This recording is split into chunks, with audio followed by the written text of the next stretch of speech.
Buenas, bueno, vamos a dar inicio a la clase de reproductor.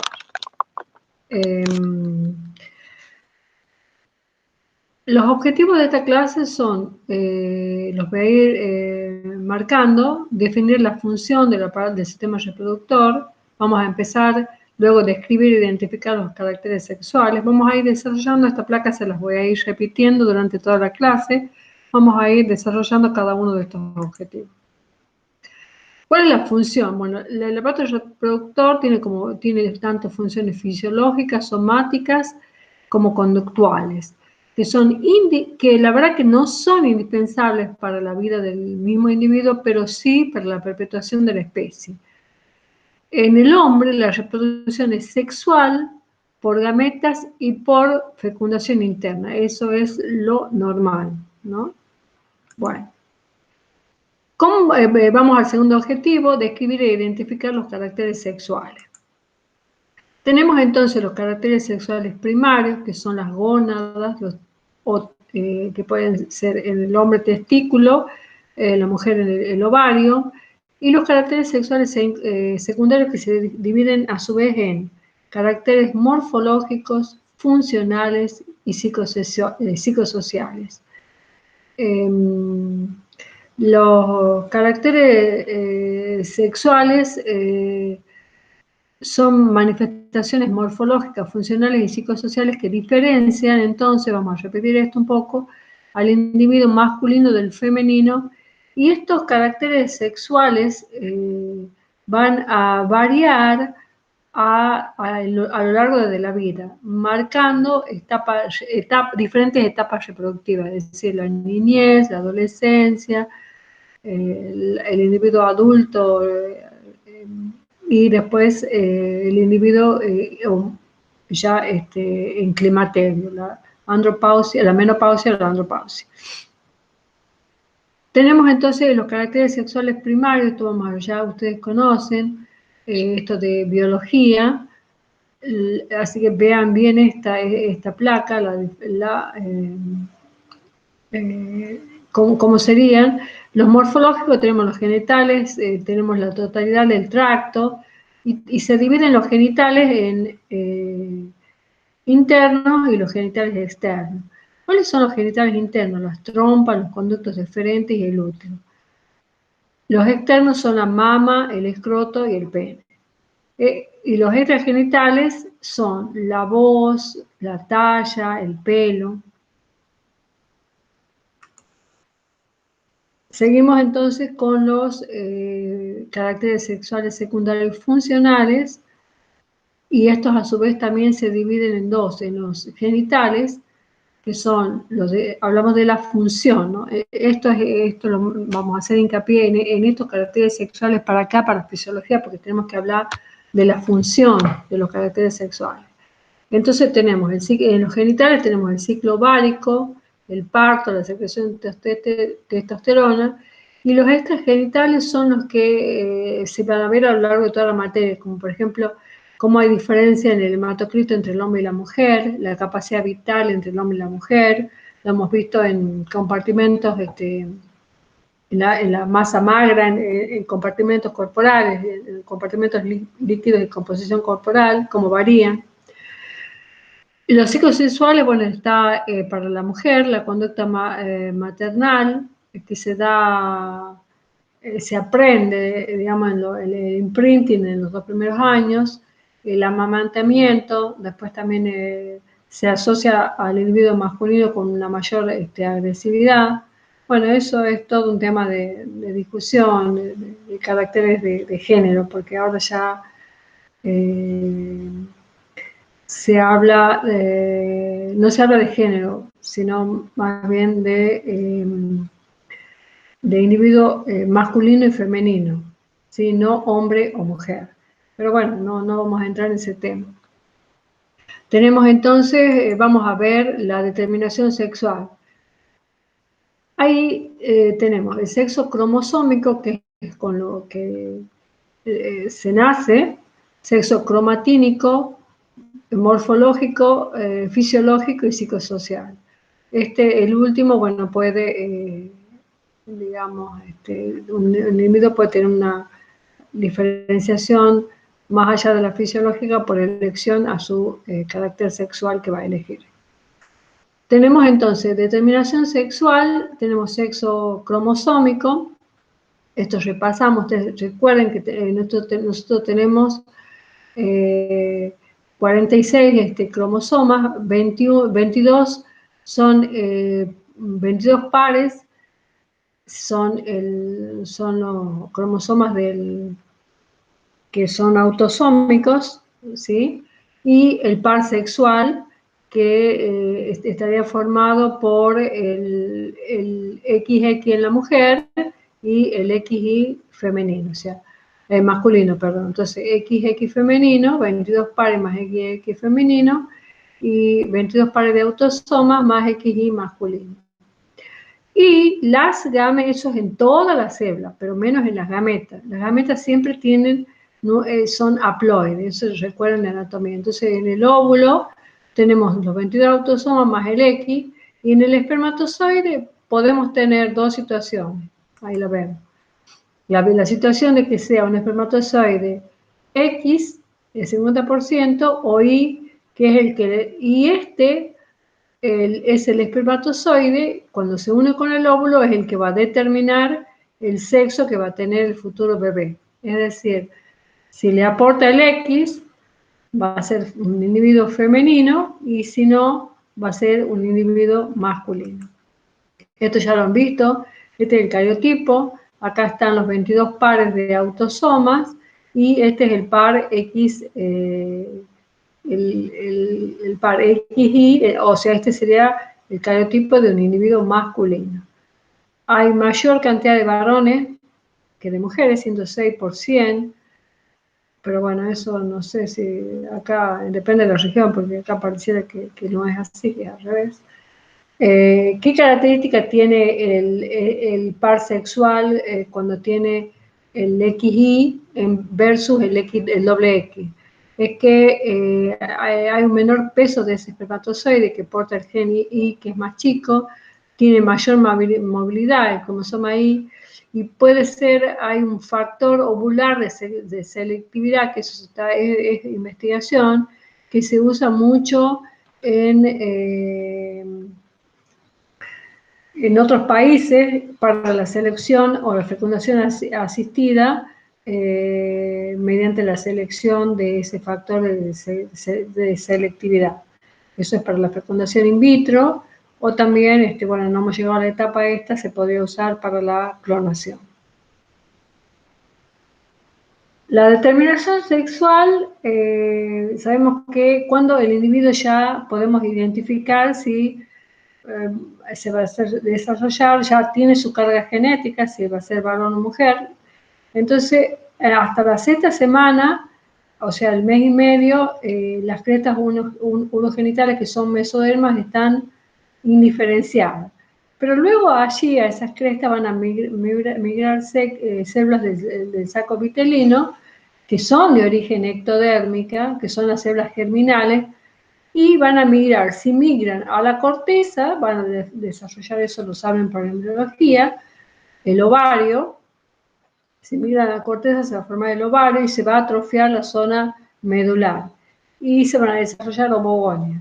En cambio, si esas células germinales primitivas migran hacia la médula de la región central de la cresta urogenital, se va a desarrollar el testículo. Y eso lo va a decidir la carga genética que tiene el individuo, XX para mujer y XY para varón. A las 24 semanas ya se empiezan a determinar los genitales externos y por supuesto ya el ovario, en el caso del ovario, que por ejemplo está en la zona cortical, a los 3 meses ya se inicia la meiosis, se forman los folículos primordiales. El ovocito tiene más una sola capa de células de la granulosa, tiene muy baja producción de estrógenos y se frena en el 6º mes. ¿Y dónde queda frenado? En los folículos primarios en profase 1 de la primera división meiótica. Eso por favor vean donde repasen de biología. Luego hay un estado de quiescencia y después en la etapa reproductiva, donde la mujer pasa ya a la pubertad y va a eliminar, va a eliminar el ovocito 2, en el estado de ovocito 2 en la ovulación. Si este ovocito, una vez que se elimina del ovario, es fecundado en las trompas de falopio y se produce la fecundación, ahí se va a eliminar los corpúsculos polares y se va a transformar realmente en la gameta haploide, que es el óvulo. Y se va a completar la división meiótica. Veamos este ejemplo. Entonces acá tenemos la ovogénesis, tenemos la ovogonia, ahí tenemos los primeros 7 días, los 3 meses, como les contaba en la diapositiva anterior, queda frenada en la profase de la primera división meiótica, y acá tenemos que naceríamos con una capacidad funcional de 2.600.000 ovocitos de primer orden, ¿no?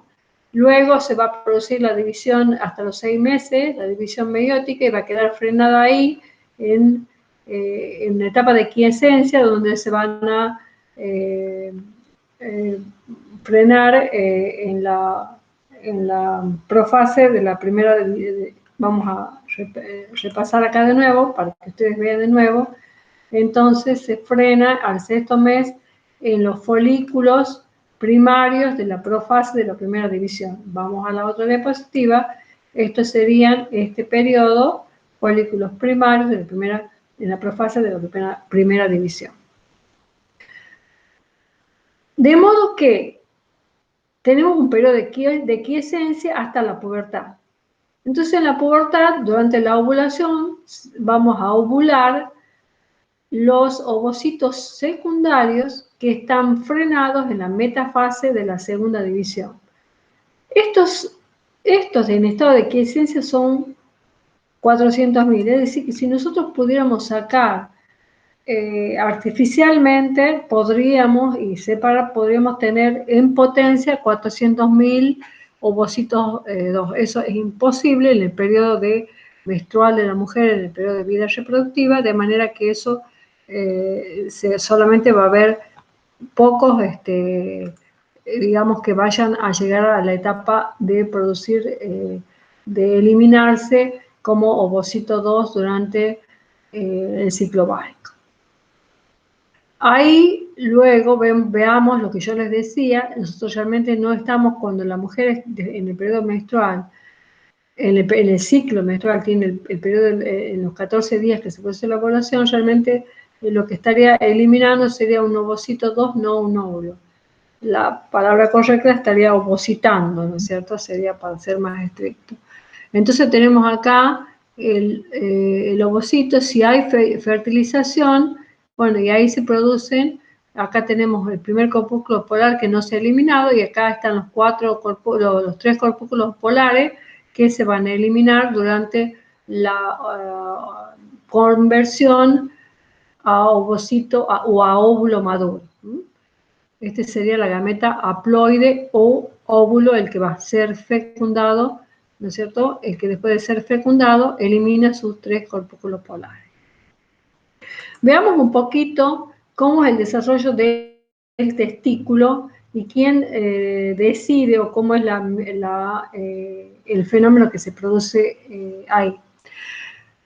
El brazo largo del cromosoma Y varía en diferentes individuos y codifica para espermatogénesis, y en cambio el brazo corto del cromosoma Y, o sea, estos 2 bracitos cortos que están acá, son más variables entre individuo e individuo.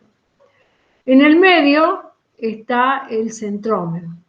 En el centrómero hay un gen que produce un antígeno que se llama antígeno menor de histocompatibilidad HI, que es una proteína de membrana. Entonces acá tenemos esquematizado, está el cromosoma Y, el centrómero.